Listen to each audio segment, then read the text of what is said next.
अस्सलाम वालेकुम, मैं हूं ज़ुहैब मंशा। बानी पीटीआई की सेहत को लेकर सुप्रीम कोर्ट के हुक्म के बाद बानी पीटीआई को अडयाला जेल से अस्पताल और अस्पताल से वापस अडयाला मुंतकिल कर दिया गया, लेकिन उसके बाद पीटीआई और हुकूमत की एक दूसरे के ऊपर तनकीद जारी है। पीटीआई ने तनकीद करते हुए कहा कि हुकूमत के ऊपर तौहीन अदालत लगती है। हुकूमत ने बानी पीटीआई को अल-शिफा की बजाय पिम्स मुंतकिल किया, जबकि बानी पीटीआई के ज़ाती मौलज डॉक्टर फैसल को भी मुलाकात नहीं करने दी गई। जबकि वफाकी वजीर अता तारड़ ने हुकूमत की तरफ से कहा कि पीटीआई के ऊपर तौहीन अदालत लगती है, क्योंकि पीटीआई को सुप्रीम कोर्ट की जजमेंट के मुताबिक मना किया गया था कि वो सियासी बयानबाजी नहीं कर सकते।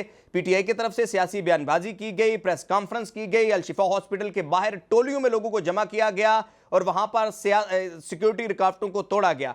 तो क्या अब हुकूमत और पीटीआई के दरमियान मजीद फासला बढ़ गया है? और क्या एक और इसके साथ साथ बड़ी डेवलपमेंट ये भी हुई कि मौलाना फजल रहमान और अपोजिशन रहनुमाओं के दरमियान मुलाकात हुई और मौलाना साहब ने भी प्रेस कॉन्फ्रेंस की, और क्या कोई अपोजिशन रहनुमाओं ने मिलकर कोई बड़ा ग्रैंड अलायंस बनने जा रहा है? तो इस वक्त क्या हुकूमत और अपोजिशन के दरमियान, हुकूमत और पीटीआई के दरमियान फासला मजीद बढ़ गया है? और बानी पीटीआई की सेहत एक्चुअल है कैसी? हमारे साथ मौजूद हैं तहरीक इंसाफ के रहनुमा, रुकन कौमी असम्बली, साबिक वफाकी वजीर जनाब अली मोहम्मद खान साहब।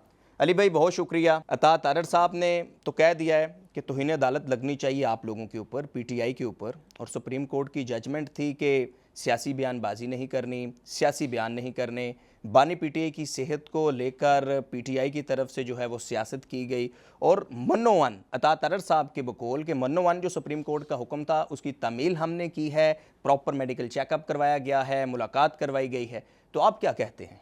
बिस्मिल्लाहिर्रहमानिर्रहीम, अल्लाहुम्मा सल्लि अला मुहम्मदिन व अला आलिहि व अस्हाबिहि वसल्लम। सबसे पहले तो आपको वेलकम, आप तशरीफ़ लाए। बहुत शुक्रिया। खान तारड़ साहब प्रोफेशनल आदमी हैं, वकील भी हैं, वो बात करें जो जो सही हो। मोहतरम सुप्रीम कोर्ट ने जो ऑर्डर दिया था उसमें शिफा अस्पताल को, इंटरनेशनल हॉस्पिटल को स्पेसिफिकली उन्होंने कैटेगोरिकली कहा था कि हम वहाँ लेके जाएँ, तो वहाँ तो हुकूमत लेके नहीं आई।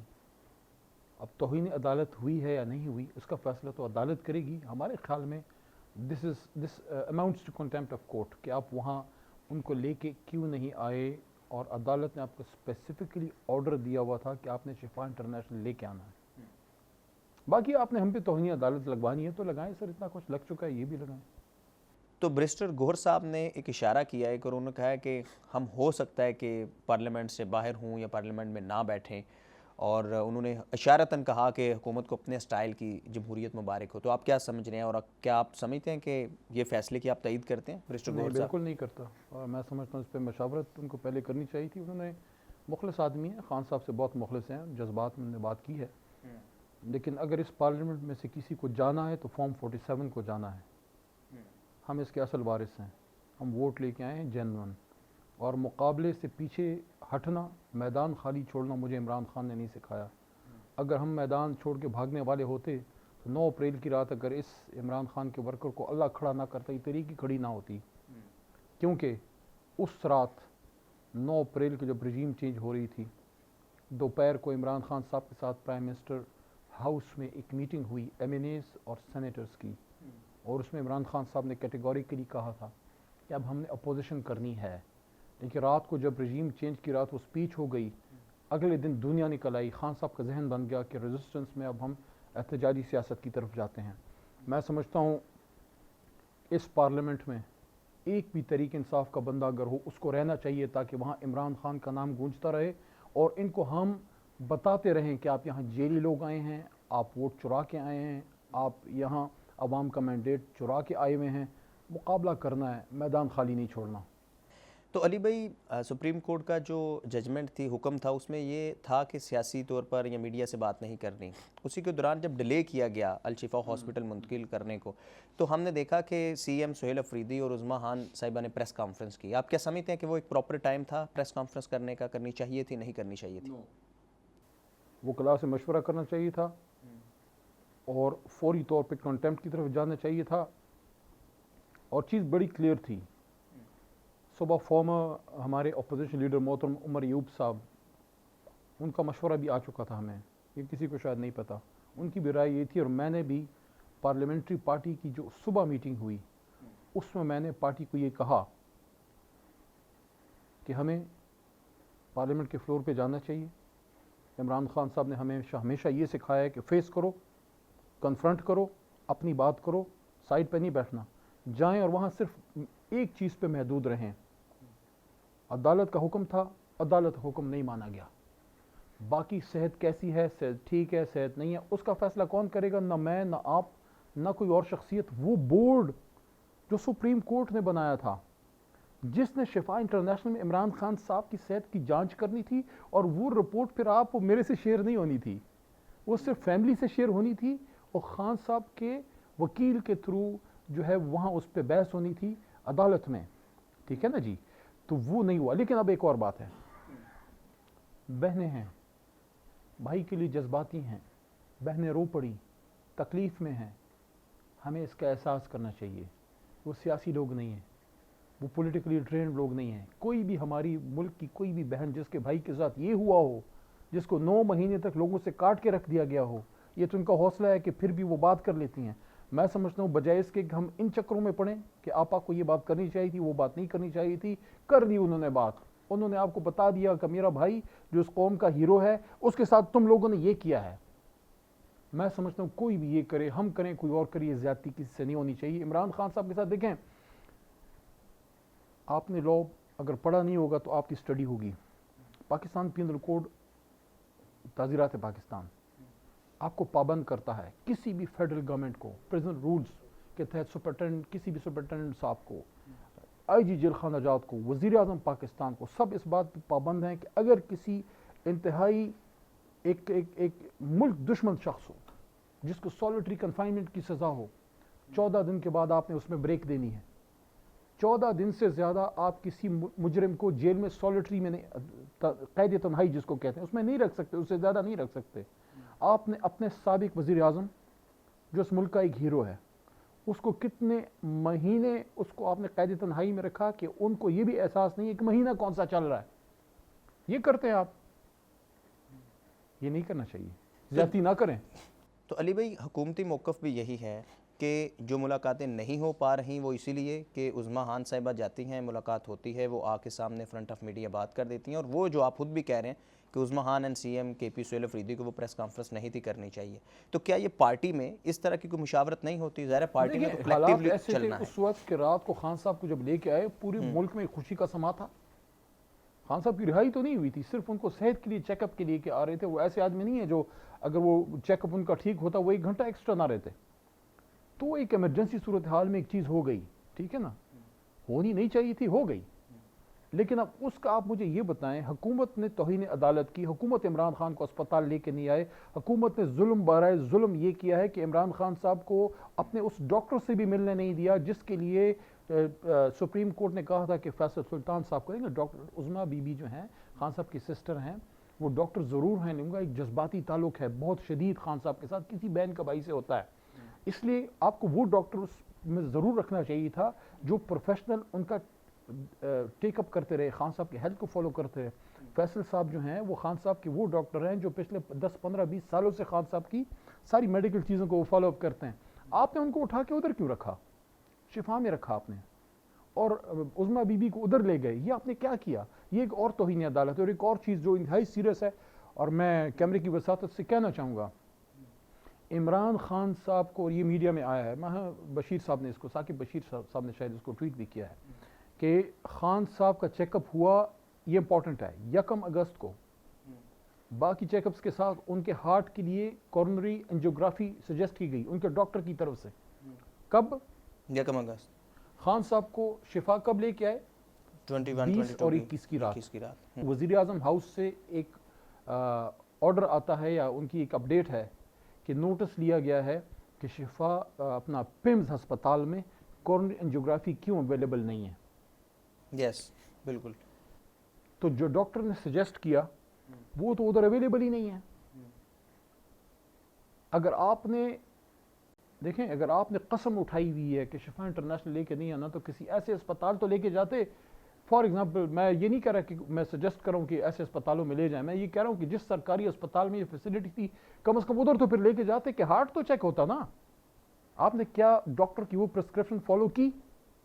मैं अता तारड़ साहब उम्र में मेरे से छोटे हैं, इसलिए मैं थोड़ी सी लिबर्टी लेके उनसे पूछना चाहता हूँ, मेरे लिए काबिल एहतराम है, अल्लाह ना करे, मैं फिर कहता हूँ अल्लाह ना करे, और फिर तीसरी बार कहता हूँ अल्लाह ना करे कि आपके वालिद साहब या वालिदा साहिबा को अगर ऐसी कोई डिजीज़ हो, खुदा ना खास्ता, और डॉक्टर कहे कि इसको कोरोनरी एंजियोग्राफी या एंजियोग्राफी फॉर एग्जांपल कोई स्पेशल एंजियोग्राफी है वो होनी चाहिए, आप तो 24 घंटे नहीं, आप तो 24 मिनट इंतजार ना करें।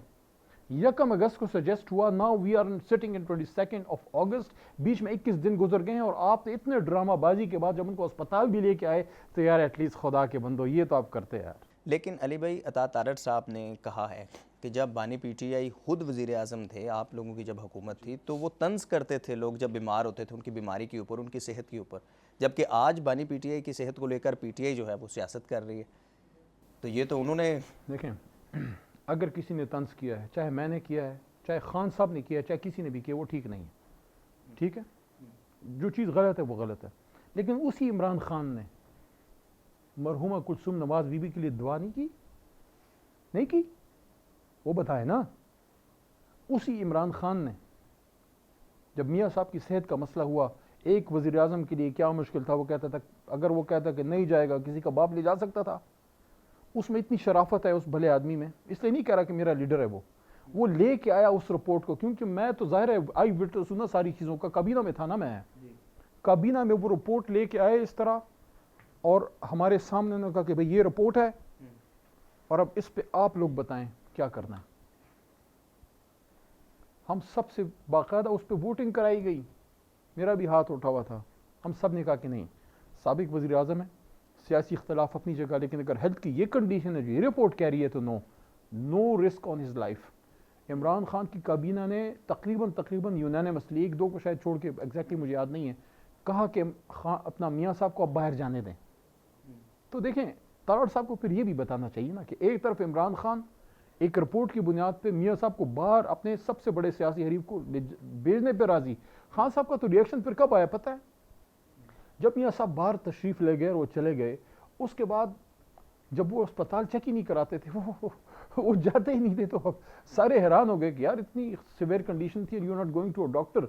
उसके बाद जब वो चीज़ें मीडिया में आनी शुरू हुई, लेकिन जब तक वो पाकिस्तान में थे, हमारे तसर्रुफ में थे, मतलब जेलों में थे, इमरान खान वज़ीर आज़म थे, जब चीज़ आई खान साहब ने उनको बाहर भेजा। और यहाँ इमरान खान मुल्क से बाहर तो न जा रहा है ना वो जाएगा। आपको डर किस चीज़ का है? शिफा इंटरनेशनल में क्या आप एक न्यूक्लियर स्टेट नहीं है? अभी हमने पिछले साल भारत को नाक को चने नहीं चबवाए। हम एक ऐसी ताकतवर स्टेट नहीं है जिसने जनाब दुनिया में जाके अमेरिका और ईरान के बीच में हमने पीस मुआहदा करवाया है। अभी हाल ही में जो इंटरनेशनल डिप्लोमेट्स और हेड ऑफ स्टेट्स आए, हमने प्रेसिडेंशियल लेवल की सिक्योरिटी नहीं दी, हमारी सिक्योरिटी फुल प्रूफ नहीं होती। तो हम दुनिया को क्या मैसेज दे रहे हैं कि पाकिस्तान अल्लाह ना करे माज़अल्लाह इतना कोई वीक स्टेट है जो अपने साबिक वज़ीर आज़म को अडयाला जेल से यहाँ 15-20 किलोमीटर भी नहीं होंगे, आप एक 25-30 कनाल के अस्पताल को सिक्योरिटी नहीं दे सकते, पर 10-15 यूट्यूबर्स आपसे कंट्रोल नहीं होते। और कौन सा पीटीआई का वर्कर वहाँ था? अगर हमें ये साबित कर दें कि बैरिस्टर गौहर साहब, सलमान राजा साहब दोनों जिम्मेदार हैं, दोनों अपोजिशन लीडर, हालांकि हमारी जमात से नहीं है लेकिन फिर भी हमारे अपोजिशन लीडर हैं, मैं या कोई और पीटीआई के एमएनए ने किसी को कहा हो कि जाए या खुद गया हो, अगर कोई जाने की कोशिश भी किसी ने की, हमने उसको रोका। अब आम आवाम है वहाँ आती है, आप रोके उन्हें, आप सिक्योरिटी दें इमरान खान को, आप किस चीज़ की हुकूमत है? जब मियाँ नवाज शरीफ जाते थे हॉस्पिटल शिफ्ट, जेल से जब उनकी पेशी होती थी अपना अदालत में, हम सिक्योरिटी नहीं देते थे मियाँ साहब जब जाते थे। रुकने कौमी असम्बली अली मोहम्मद खान साहब के साथ हमारा प्रोग्राम जारी है। अभी एक ब्रेक पे चलते हैं, ब्रेक बाद वापस आते हैं, हमारे साथ रहिए।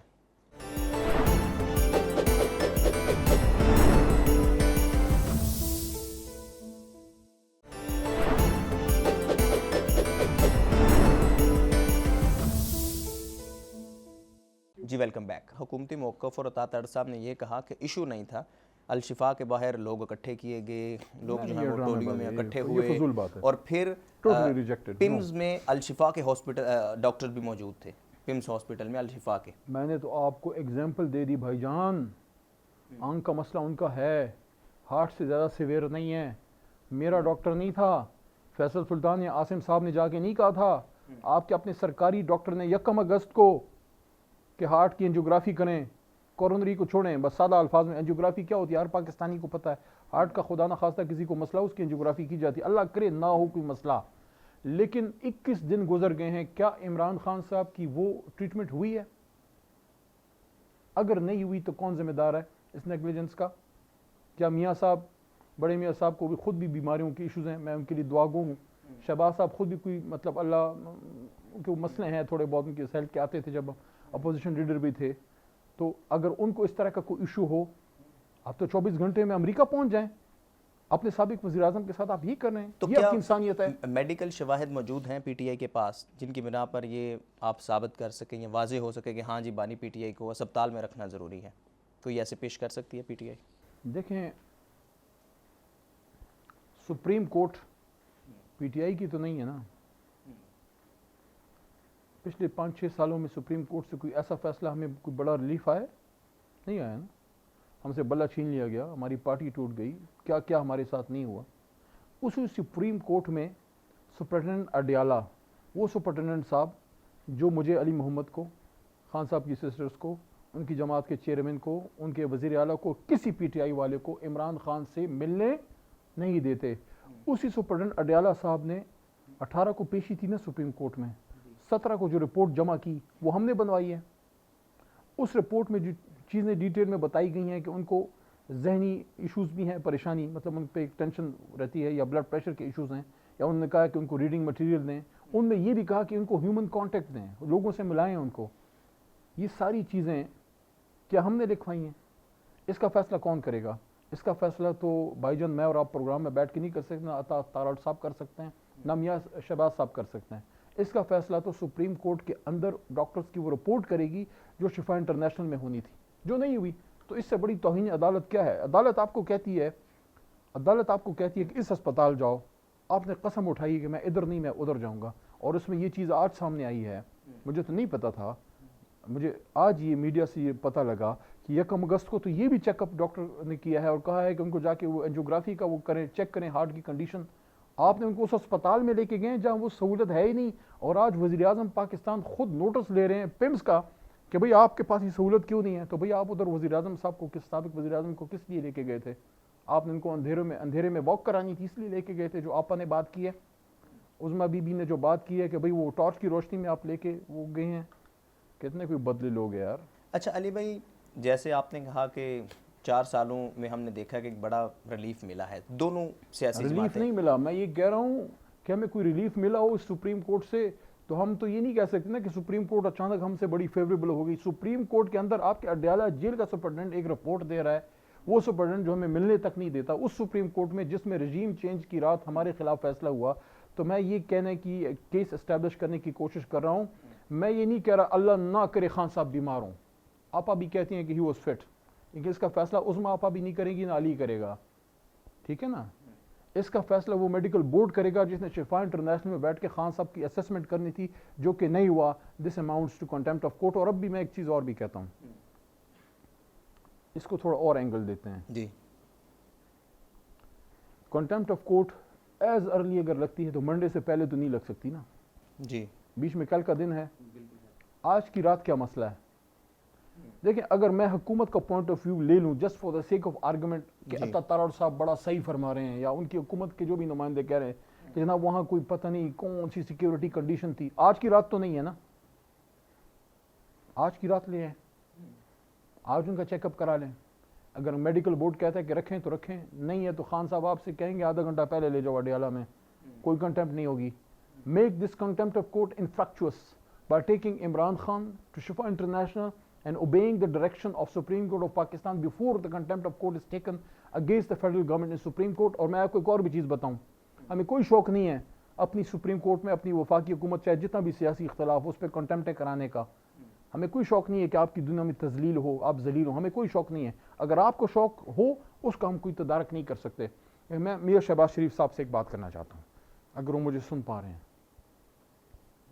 सियासत में आए अखलाकियात को और मरवत को हम एक स्पेस दें। आप जब हमारे पास परसों अपोजिशन बेंचेस पे आए, हम सब ने अप्रिशिएट किया, उसके बाद आपने मज़ाकरात की दावत दी।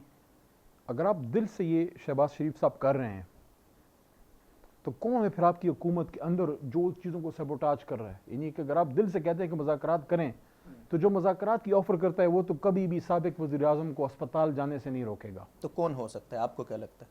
अपनी मंजी तले ढंग फिरें शहबाज साहब, उनकी हुकूमत में कौन है, उनकी जमात में कौन है उन चीज़ों को ख़राब कर रहा है, थोड़ा ज़रा तख्त लाहौर की तरफ नज़र ज़रूर कीजिएगा, हो सकता है कहीं से जवाब मिल जाए। आपको क्या लगता है कौन होगा? आप कराची में आपने अरसा काम किया है, आप इन्वेस्टिगेटिव जर्नलिस्ट भी रहे हैं, आप यंग हैं, आपके दिल का जोर बड़ा है, थोड़ा चक्कर मकर लगाएं। लोगों के पास बदरूहें हैं, किसी के पास जिन है, कोई कहता है मेरा कबूतर उड़ा, आप भी कोई अपना हवाई घोड़ा दोहराएं, ज़रा लाहौर का चक्कर दिलवाएं, ज़रा इधर उधर फिराएं और चेक करें कि ये शहबाज शरीफ साहब अगर वाकई दिल से चाहते हैं कि मुज़ाकरात हो, तो फिर वो तो मैं समझता हूँ he should be the last man in the government who should sabotage the directions of supreme court of Pakistan. अगर वो दिल से मुज़ाकरात की दावत दे रहे हैं, तो अगर आपने शहबाज शरीफ साहब सुप्रीम कोर्ट के इस ऑर्डर को वायोलेट नहीं करवाया, तो फिर देखें कि आपके नीचे कौन है जो ये करवा रहा है। और अगर आप खुद कर रहे हैं, तो फिर मैं तो आपसे माजरत करूंगा कि भाई एक तरफ सुबह को आप हमें मुज़ाकरात की दावत देते हैं, रात के अंधेरे में मेरे लीडर के साथ ये करते हैं, तो मियाँ साहब फिर मुझे कहने दीजिए कि बगल में छुरी और मुंह में राम राम। अच्छा अली भाई, अगर हुकूमत दोबारा बानी पीटीआई को अस्पताल मुंतकिल नहीं करती, तो फिर आप क्या समझते हैं, क्या आप लोगों का लाएअमल होगा? क्या कोई डेडलाइन है, रिज़ाइन करेंगे असम्बलियों से, क्या करेंगे या क्या करना चाहिए? रिज़ाइन तो बड़े कमज़ोर आदमी का काम होता है, मैदान में रह के मुकाबला करना चाहिए। और MNAs या सेनेटर्स या पार्लियामेंटेरियन के पास ना बम होता है, ना कोई चाकू जेब में लेके जाता है। हाँ। वो तकरीर कर सकता है, वो एहतजाज कर सकता है, वो धरना दे सकता है, वो अपनी उधर आवाज़ उठा सकता है और वहाँ वो एहतजाज कर सकता है, वो हम करेंगे। वो तो आउट ऑफ क्वेश्चन है, मैं तो उसके बिल्कुल हक में नहीं हूँ, क्योंकि 2-3 बार मैं ये चेक कर चुका हूँ जी। खान साहब को भी मैंने ये कहा था। चले आज आपको ये भी बात बता दूँ, 27 जुलाई 2023 को जी 7 दफ़ा गिरफ्तारी के बाद पेशावर हाई कोर्ट के हुक्म पे मैं रिहा हुआ, कोई डील करके नहीं निकला। शुक्र है उस वक्त जस्टिस इब्राहिम वहाँ के चीफ जस्टिस थे, और अल्लाह के करम से मेरा 9 मई का दहशतगर्दी का, पाकिस्तान से गद्दारी का केस वहाँ डिस्चार्ज हो गया था। और उसके बाद जब और कुछ नहीं मिला तो मुझ पर करप्शन के फेक केसेस बनाए, वो भी ख़त्म हो गए। जब मैं निकला, मेरी भी जेल ज़्यादातर सॉलिटरी थी। सारी मेरी जेल में 7 गिरफ्तारियों में 4 रातें एक बैरक में थी मर्दान में, और 5 रातें एक और ऐसे कमरे में थी जहाँ कुछ कत्ल मुकातले के मुजरमों के साथ मुझे डाला था प्रेशराइज करने के लिए। बाकी जितने दिन थे सारे मेरा सॉलिटरी था। तो उसमें आपको सोचने का मौका मिलता है, चीज़ों को एनालाइज करने का मौका मिलता है, अल्लाह के साथ वक्त गुजारने का मौका मिलता है। मैं जब जेल से निकला, मैंने खान साहब को एक मैसेज किया था। एक मैंने ये कहा कि खान साहब हुक्म करें, अभी मैं पहुँचूँ कोर्ट अपना ज़मान पार्क, या मैं गाँव जाऊँ? खान साहब ने कहा आपने बड़ी जेल काटी है, तो अम्मी को फैमिली को वक्त दें, आप गाँव जाएँ, मैं आपको फिर कहूँगा कि आप आएँ। तो मैं 27 को फिर गाँव गया, फिर उनकी गिरफ्तारी फौरी आ गई, ज़्यादा वक्त ना मिल सका। मैंने दूसरा मैसेज उनको ये किया कि खान साहब मैंने जेल में बड़ा सोचा है। ये मैसेज शायद उनके मोबाइल में होगा, अगर कहीं पड़ा हो, किसी ने चुरा ना लिया हो। वो मोबाइल चुराने की भी बड़ी बातें चलती हैं ना, मुझे नहीं पता वैसे।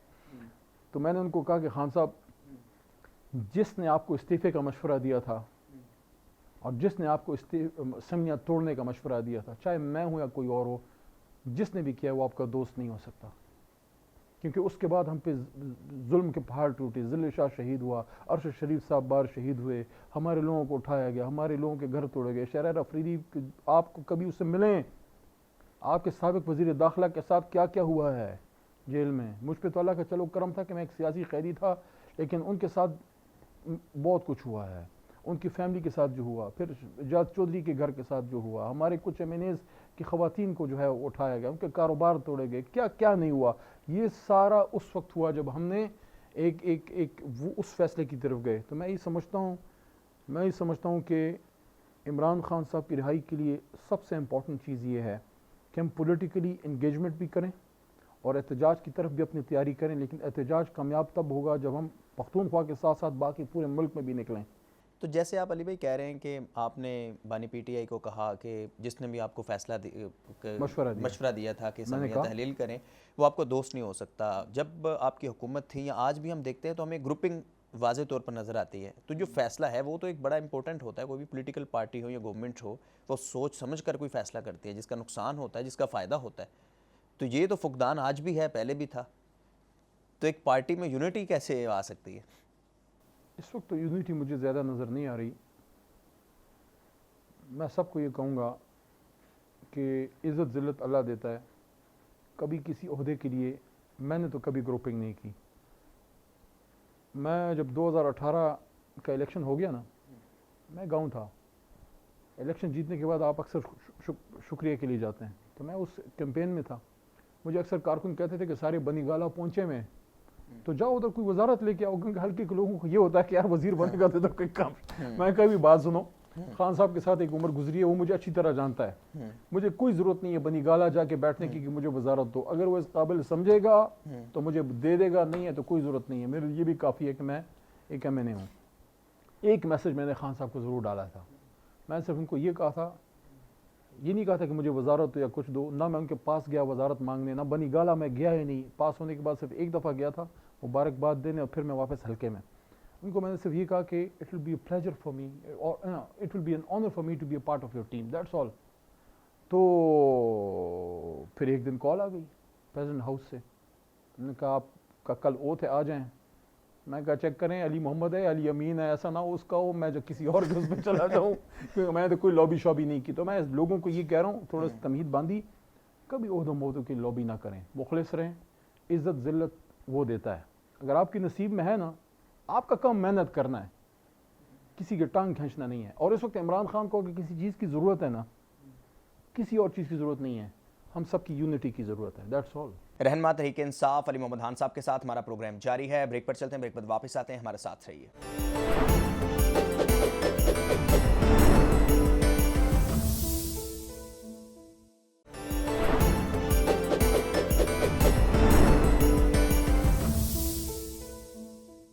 जी वेलकम बैक। अली भाई, इस फैसले के बाद हम PTI को साइड पर रखते हैं, हुकूमत को साइड पर रखते हैं, लेकिन 3-4 सालों से जो एक बड़ा डेडलॉक था, आप नहीं समझते कि आप लोगों के लिए PTI के लिए एक बड़ी अपॉर्चुनिटी पैदा हुई है? और मौलाना खुद चलकर आपके पास जा रहे हैं, दीगर अपोजिशन जमातें चलकर जा रही हैं, बिलावल भुट्टो चलकर जा रहे हैं, जैसे आप खुद कह रहे हैं कि प्राइम मिनिस्टर चाह रहे हैं कि मुज़ाकरात के लिए आपको कह रहे हैं, तो ये तो एक अपॉर्चुनिटी भी है। इसका आप क्या समझते हैं कि ये अपॉर्चुनिटी है या नहीं, और इसका क्रेडिट है तो वो किसको ज़्यादा है? क्योंकि सुहेल अफरीदी को जब लाया गया तो अली अमीन गंडापुर को हटाया गया, तो क्या इसमें आप समझते हैं कि सुहेल अफरीदी की भी कोई कामयाबी है, सक्सेस है? देखिए, सुहेल हमारा छोटा भाई है। मेरे बेहतरीन दोस्त मुराद सईद का एक जूनियर है। वो उसकी ट्रेनिंग एक तरह से आप समझ लें कि मुराद के हाथों में हुई है, या मतलब मुराद ने जो तंजीम बनाई थी, सुहेल उसी में से निकल के आया है। तो वो पार्टी की अपनी प्रोडक्शन है ना। तो आपके बेहतरीन दोस्त आजकल कहाँ हैं? नज़र नहीं आ रहे, करसा हो गए। मैं उसके लिए दुआ गो हूँ। रब्ता इसलिए नहीं करता कि वो अंडरग्राउंड है, ऐसा ना हो मेरे फ़ोन की वजह से उसको तकलीफ पहुँचे, मैं सारी ज़िंदगी अपने आप को माफ़ नहीं कर सकूँगा। लेकिन मैं उसके लिए हर लम्हे दुआ गो। हाँ, उनके वालिद साहब जो हैं, उनके साथ मेरा रब्ता रहता है, हमेशा से रब्ता रहा है, अभी भी रब्ता है। मैं उनसे, उनको भी नहीं पता होता, उनके वालिद साहब को नहीं पता होता, मैं उनसे बस सिर्फ ताकि उनको ये हो कि यार अली अब भी रब्ते में है। तो मुराद के वालिद साहब को मैं अक्सर कभी कभी सलाम भेजता हूँ। लेकिन यह है कि जिधर भी है अल्लाह उसको खुश रखे। उस तरफ दोबारा आते हैं कि सुहेल पार्टी की अपनी प्रोडक्शन है, अली अमीन भी पार्टी का बहुत बड़ा वफादार है। मैं किसी चीज़ पे आप मेरे से बेट कभी ज़िंदगी में नहीं लगाई, बेट लगवाना चाहते हैं मैं आपको कहता हूँ। ओहदे वगैरह आते जाते रहते हैं। इस कमरे में मैं बैठा हुआ था, ये मेरा जो है रेजिडेंस है इधर पार्लियामेंट लॉजेस में। और आपको मज़ेदार बात बताऊँ, अभी अली अमीन ने इस्तीफ़ा नहीं दिया था, ना उनसे खान साहब की डिमांड आई थी। वो मीडिया पर्सन का मैं नाम भूल गया हूँ, मैं आपको बता दूंगा सर्च करके। मेरे से पूछा क्या अली अमीन इस्तीफ़ा देगा? मैंने कहा कि जितनी देर इमरान खान साहब इस्तीफ़ा की डिमांड करने में लगाएंगे, उसके आधे वक्त में वो दे देगा इस्तीफ़ा। और जब अली अमीन अंदर जो है वो ख़ुद तो नहीं गए, उनको सिर्फ बताया गया कि खान साहब ये कह रहे हैं, और अली अमीन ने इस्तीफ़ा दे दिया। अली अमीन भी इमरान खान का वफादार है, लेकिन यह है कि इमरान खान ने थोड़ी सी पोजीशन, फील्ड पोजीशन चेंज की है। तो वो पार्टी का फैसला दुरुस्त था उस वक्त, अली अमीन से इस्तीफ़ा लेना या नहीं, और सुहेल अफरीदी को लाना? इसमें बहस हो सकती है, लेकिन जो फैसला हो गया अब उस फैसले को तक़वीयत देनी चाहिए। मैं कभी शख्सियात के पीछे नहीं गया। जिस शख्स को इमरान खान ने ओहदा दिया है, मैंने उसको सपोर्ट किया है। अली अमीन से पूछें कि उसके वज़ीर आला बनने से पहले कभी मेरा उससे कोई ज़्यादा रब्ता था? हाँ, एक ताल्लुक़ था, क्योंकि मेरे और उसके बीच में मुराद सईद और शिबली फराज, ये हम शिबली फराज साहब से भी मुराद उनके नज़दीक थे, तो मुराद छोटा भाई है, तो उनसे भी सलाम दुआ होती थी। लेकिन फिर मैंने इसको सपोर्ट क्यों किया? क्योंकि इमरान खान ने इसको वज़ीर आला बनाया। तो मैं सिर्फ ये कहना चाहता हूँ पूरे निज़ाम को, मुक़्तदिरा को, कि मत करें ऐसा। लेकिन अली आपको इस वक्त PTI की ज़रूरत क्यों है? आपको PTI की ज़रूरत इसलिए है कि इस वक्त वाहिद इमरान खान इस मुल्क में कौमी लीडर रह गया है। कश्मीरियों से आपको इंगेज करना है ना, आपको कोई सियासी लीडर पे कश्मीरी यकीन नहीं करेगा सिवाय इमरान खान साहब के। बलोच से आपने इंगेज करना है ना, बलोच इमरान खान पर ट्रस्ट करता है। पख्तून से आपने इंगेज करना है, खासकर ट्राइबल बेल्ट का पख्तून जहाँ बहुत अनरेस्ट है, वो इमरान खान पर ट्रस्ट करता है। तो क्यों उस आदमी से इस मुल्क के लिए काम नहीं लेते जो आपका इंटरनेशनल फेस भी है, पूरा मुल्क आपको इकट्ठा करके दे सकता है, और 1000 दिन जेल में गुजारने के बाद आज भी वो कहता है मुल्क भी मेरा है और फौज भी मेरी है। ऐसा लीडर आपको मैं कहता हूँ इसके बाद नहीं मिलेगा। लेकिन अली भाई वही PTI मैं कहने का मकसद ये था कि एंगेज करें, इस गैप के दौरान कोई सियासी रास्ता निकालें। लेकिन अली भाई वही PTI के कारकुनान वो पाकिस्तान में हों या ज़्यादातर बैरून मुल्क हैं, तो वो तो पार्टी के साथ साथ तमाम हदें क्रॉस कर जाते हैं। यानी इमरान खान के साथ वो होते हैं लेकिन वो हर हद, हर रेड लाइन क्रॉस कर जाते हैं। तो उनको कैसे आप रोकेंगे, उनको क्या कहेंगे? यार पाकिस्तान की मोहब्बत में इमरान खान के साथ हैं, और मोहब्बत जो है ना वो शरीक नहीं कबूल करती। वो इमरान खान को देखना चाहते हैं उधर वापस पाकिस्तान के लिए। और चेक कर लिया ना आपने, शरीफ फैमिली को चेक कर लिया ना, 5वीं दफ़ा वजारत उज़्मा उनको मिल गई, पीपल्स पार्टी को 5-6 दफ़ा मिल गई। क्या ठेका ले रखा है इस पाकिस्तान को? इन दो ख़ानदानों ने तो नहीं बनाया, पाकिस्तान को बनाने वाले तो हम सब हैं। यकीन कीजिए, I am the only son of my parents. तो यकीन कीजिए जब मेरे वालिद की फौतगी हुई ना, मैंने इस हाथ से इनको नहलाया है और ख़ुद जनाजा पढ़ाया है, लेकिन मेरी आंखों से कुछ ज़्यादा आंसू उस दिन नहीं निकले। वो अलहदा एक बात है।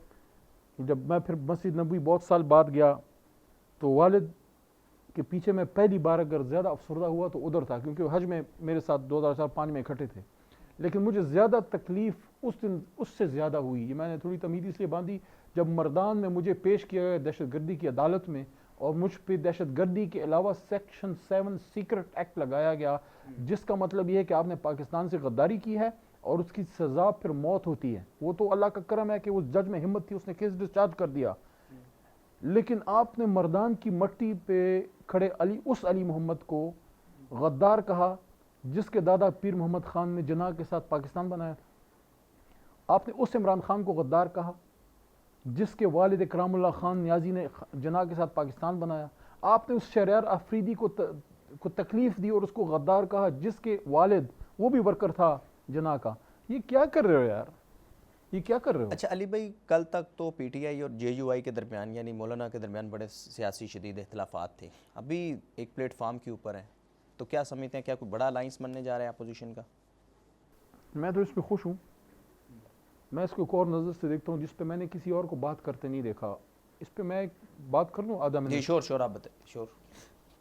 एक दफ़ा काबीना की मीटिंग थी, तो मैंने खान साहब को एक बात की मीटिंग के दौरान। मैंने कहा खान साहब आप मदीना की रियासत की बात करते हैं, लेकिन आपके कैबिनेट मेंबर्स मदीना की रियासत के कॉन्सेप्ट पे ज़्यादा बात नहीं करते, हालांकि दिल से सब इसको चाहते हैं। तो आप इनको कहें कि सारे काबीना के वजीर मदीना रियासत कॉन्सेप्ट पे बात करें ताकि ये बात मजबूत हो, तगड़ी हो, हम उस तरफ चलें। तो जो इमरान खान के जहन में एक विजन है पाकिस्तान को मदीना की रियासत की तर्ज पे एक इस्लामी फलाही, एक ताकतवर प्रोग्रेसिव इस्लामिक मुल्क बनाने का, मैं तो उसके इस तनाज़ुर में देखता हूँ कि मौलाना फजल रहमान साहब के पास सबसे ज़्यादा मजहबी तबका है, सबसे ज़्यादा के पास मदरसे हैं, तालिब इल्म हैं। तो मौलाना साहब तो इमरान खान साहब की बहुत बड़ी स्ट्रेंथ बन सकते हैं उस कॉन्सेप्ट में जो खान साहब के जहन में है। पता नहीं किसी ने इनको नज़दीक क्यों नहीं आने दिया। मैंने एक कोशिश 2019 में की थी जब मौलाना साहब धरने पे इधर आए थे, इन दोनों को करीब करने की, लेकिन मैं उसमें कामयाब नहीं हो सका। अगर पीपल्स पार्टी इस इत्तेहाद में, अपोजिशन इत्तेहाद में शामिल होने का इजहार करे तो क्या आप वेलकम करेंगे? क्या समझते हैं पीपल्स पार्टी के होना चाहिए, कबूल करेंगे आप? लेकिन पीपल्स पार्टी को इस वक्त एच है बिलावल साहब का।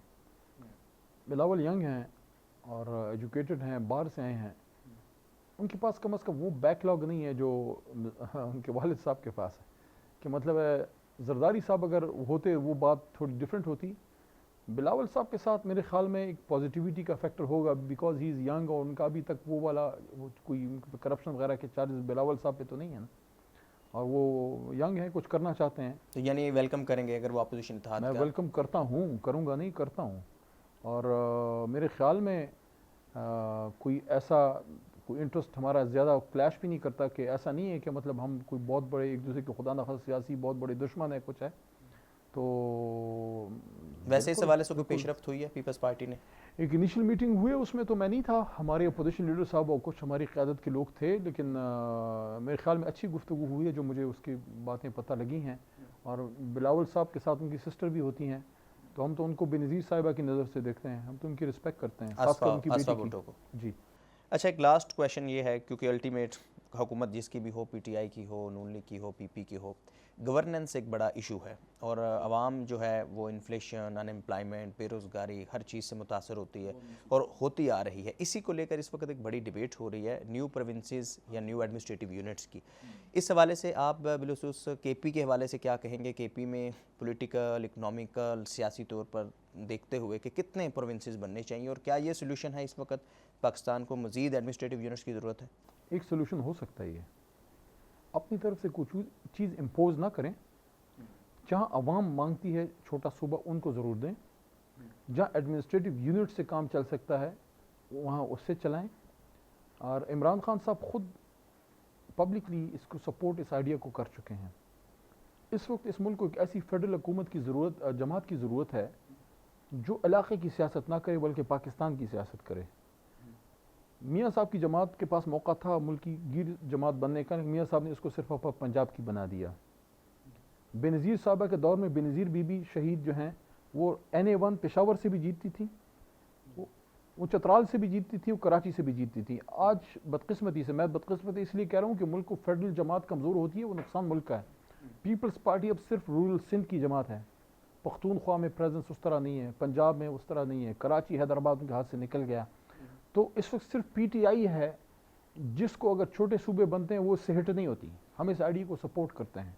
मैं नून लीग और पीपल्स पार्टी को भी कहूँगा कि पाकिस्तान का सोचिए, पाकिस्तान के मफाद में जो काम है वो कीजिए, किसी के हुक्म या इशारे पे नहीं। और अगर PTI को किसी ने इस पे ऑन बोर्ड लेना है तो मैं समझता हूँ फिर आपको इमरान खान साहब इस पे बात करें। लेकिन अगर आपने सिंध में कोई छोटा सूबा बनाना है तो पहले सिंधी नेशनलिस्ट को सबको आप इंगेज कीजिए। अगर आप इस्लामाबाद में बैठ के फैसले पे लागू करेंगे वो कामयाब नहीं होंगे। अगर आप स्टेक होल्डर्स को सीने से लगाएंगे, एक कंसेंसस बिल्ड करेंगे, सियासी फ़ज़ा में प्यार मोहब्बत से काम करेंगे, तो पाकिस्तानी कौम का आपको पता है प्यार मोहब्बत में जान भी दे देते हैं।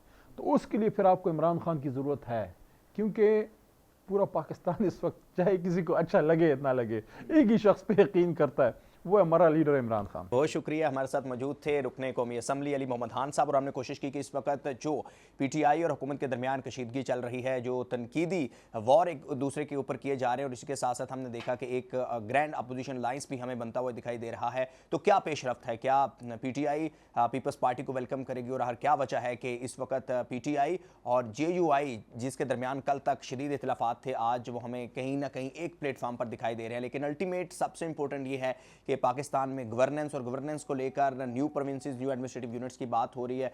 तो उस पर भी अली मोहम्मद खान साहब से हमने डिस्कस किया कि ये क्या समझते हैं कि गवर्नेंस को बेहतर करने के लिए क्या ये बेहतरीन हल है या नहीं, क्या नए सूबे बनने चाहिए या नहीं, आपने वो भी जाना। आपसे मुलाकात होगी इंशाल्लाह नेक्स्ट वीकेंड एक नए गेस्ट के साथ। देखते रहिए program bold weekend special with Zuhaib Mansha. अल्लाह हाफिज़।